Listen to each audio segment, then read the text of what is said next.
ओम शांति। अव्यक्तवाणी 26 मई 1969। संपूर्ण स्नेह की परख। सभी किस स्थिति में बैठे हो, लग्न में बैठे या मग्न अवस्था में? किस अवस्था में हो?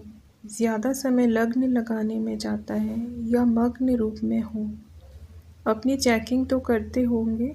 अच्छा, सभी की यही इच्छा है कि हमारे पेपर के रिज़ल्ट का मालूम पड़े। विशेष सभी के दिलों में यही संकल्प चलता रहता है, तो आज रिजल्ट भी सुना देते हैं। सभी ने जो भी लिखा है, यथा योग्य यथाशक्ति टोटल रिजल्ट यही कहेंगे कि बाप में निश्चय बुद्धि तो है, लेकिन जितना ही बाप में निश्चय है उतना ही बाप के महावाक्यों में फरमान में निश्चय बुद्धि होकर चलना। वह अभी पुरुषार्थ में 40% देखने में आता है। बाप में निश्चय तो 100% है, लेकिन बाप के फरमान और आज्ञाओं में निश्चय बुद्धि होकर के जो फरमान मिला और किया, ऐसे फरमान में निश्चय बुद्धि मेजॉरिटी 40% के रिजल्ट में है। ऐसे ही टीचर में निश्चय है, लेकिन उनकी पूरी पढ़ाई जो है उसमें पूर्ण रीति से चलना, वह भी अपनी अपनी परसेंटेज की रिजल्ट है। ऐसे ही गुरु रूप में भी सद्गुरु है, यह पूरा निश्चय है, लेकिन उनकी श्रीमत पर चलना, उनकी टोटल रिजल्ट 40% तक है। उसकी टोटल रिजल्ट 40% तक है। सिर्फ बाप टीचर सद्गुरु में निश्चय नहीं, लेकिन इस निश्चय के साथ साथ उनके फरमान, उनकी पढ़ाई और उनकी श्रीमत पर भी संपूर्ण निश्चय बुद्धि होकर चलना है। इसमें कमी है जिसको अभी भरना है। स्नेह की निशानी क्या है? संपूर्ण स्नेह की परख क्या होती है? उनका मुख्य लक्ष्य क्या होता है? आप सभी ने जो सुनाया वह तो है ही, लेकिन फिर भी वह स्पष्ट करने के लिए जिसके साथ जिसका स्नेह होता है, उसकी सूरत में उसी स्नेह की सूरत देखने में आती है। उसके नयनों से वही नूर देखने में आता है। उसके मुख से भी स्नेह के बोल निकलते, उसकी हर चलन से स्नेही का चित्र देखने में आएगा। उसके नयनों में वही देखने में आएगा, उसमें वही स्नेही समाया हुआ होगा। ऐसी अवस्था होनी है। अभी बच्चों और बाप के संस्कारों में बहुत फ़र्क है। जब समान हो जाएंगे तो आपके संस्कार देखने में नहीं आएंगे, वही देखने में आएंगे। एक एक में बाप को देखेंगे। आप सभी द्वारा बाप का साक्षात्कार होगा, लेकिन अभी वह कमी है। अपने से पूछना है, ऐसे स्नेही बने हैं?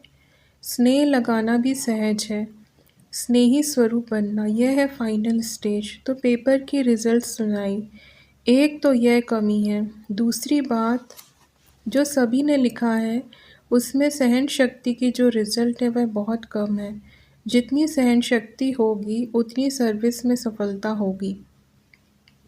संगठन में रहने के लिए भी सहन शक्ति चाहिए। फाइनल पेपर जो विनाश का है उसमें पास होने के लिए भी सहन शक्ति चाहिए। वह सहन शक्ति के रिज़ल्ट मेजॉरिटी में बहुत कम है, इसलिए उसको आप बढ़ाओ। सहन शक्ति कैसे आएगी? जितना जितना स्नेही बनेंगे, जितना जिसके प्रति स्नेह होता है तो उस स्नेह में शक्ति आ जाती है। स्नेह में सहन शक्ति कैसे आती है, कभी अनुभव किया है? जैसे देखो, कोई बच्चे की माँ है, बच्चे पर आपदा आती है, माँ का स्नेह है तो स्नेह के कारण उसमें सहन शक्ति आ जाती है। बच्चे के लिए सब कुछ सहन करने के लिए तैयार हो जाती है। उस समय स्नेह में कुछ भी अपने तन का व परिस्थितियों का कुछ फिक्र नहीं रहता है। तो ऐसे ही अगर निरंतर स्नेह रहे तो उस स्नेही प्रति सहन करना कोई बड़ी बात नहीं है। स्नेह कम है इसलिए सहन शक्ति भी कम है। यह है आप सभी के पेपर की रिज़ल्ट। अब 1 मास के बाद रिज़ल्ट देखेंगे। वहाँ 3-3 मास बाद पेपर आता है। यहाँ 1 मास बाद इसी रिज़ल्ट को देखेंगे कि स्नेही रूप कितना बने हैं। मुख्य है निर्भयता का गुण, जो पेपर में नहीं दिया था, क्योंकि उसकी बहुत कमी है। 1 मास के अंदर इस निर्भयता के गुण को भी अपने में पूरा भरने की कोशिश करनी है। निर्भयता कैसे आएगी? उसके लिए मुख्य क्या पुरुषार्थ है? निराकारी बनना। जितना निराकारी अवस्था में होंगे उतना निर्भय होंगे। भय तो शरीर के भान में आने से होता है। यह 1 मास का चार्ट पहले बता देते हैं। कुमारियों का ट्रेनिंग क्लास पूरा होगा तो यह भी पूछेंगे कि सहन शक्ति, निर्भय और निश्चय की परख जो बताई वह कहाँ तक है। इन तीनों बातों का पेपर फिर लेंगे। कुमारियों से बाप दादा का स्नेह विशेष क्यों होता है?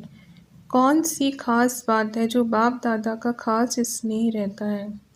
क्योंकि बाप दादा समझते हैं अगर इन्हों को ईश्वरीय स्नेह नहीं मिलेगा तो और किसी के स्नेह में लटक जाएंगी। बाप रहम दिल है ना, तो रहम के कारण स्नेह है। भविष्य बचाव के कारण विशेष स्नेह रहता है। अब देखेंगे बाप दादा के स्नेह का जवाब क्या देती हैं। अपने को बचाना है, यह है बाप दादा के स्नेह का रिस्पॉन्ड। किन किन बातों में बचाना है मालूम है? एक तो मनसा सहित प्योरिटी हो, मनसा में कोई संशय ना आए, और दूसरी बात अपनी वाचा भी ऐसी रखनी है जो मुख से कोई ऐसा बोल ना निकले। वाणी में भी कंट्रोल, मनसा में भी कंट्रोल। वाचा ऐसी रखनी है जैसे साकार में बाप दादा की थी। कर्म भी ऐसा करना है जैसे साकार तन द्वारा करके दिखाया। आपका कर्म ऐसा हो जो और भी देखकर ऐसा करें। यह है कुमारियों के लिए खास। और किससे बचना है? संग दोष से तो बचना ही है। एक और विशेष बात है, अब बहुत रूप से, आत्मा के रूप से, शरीर के रूप से आप सभी को बहकाने वाले बहुत रूप सामने आएंगे, लेकिन उससे बहकना नहीं है। बहुत परीक्षाएं आएंगी लेकिन है कुछ नहीं।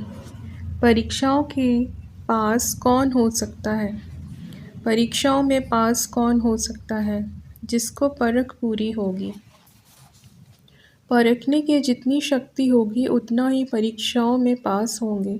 परखने की शक्ति कम रखते हो, परख नहीं सकते हो कि यह किस प्रकार का विघ्न है, माया किस रूप में आ रही है और क्यों मेरे सामने यह विघ्न आया है, इससे रिजल्ट क्या है।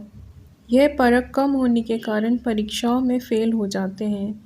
परख अच्छी होगी वह पास हो सकते हैं। अच्छा, ओम शांति।